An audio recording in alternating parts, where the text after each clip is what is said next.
Hi guys, welcome back to my channel. In this video, I will teach you how to fix Instagram login error in 2024. So if you are facing this error on your Instagram, watch this video till the end, and if this video really helps you out, do subscribe to my channel. So let's start the video. First of all, you have to tap a while on the Instagram and go to the app info from here.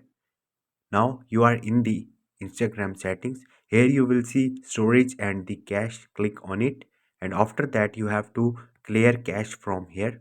Once you will do it, try to log into your Instagram, and if it's not working, simply go back and open your Play Store, and you have to search for the Instagram right here.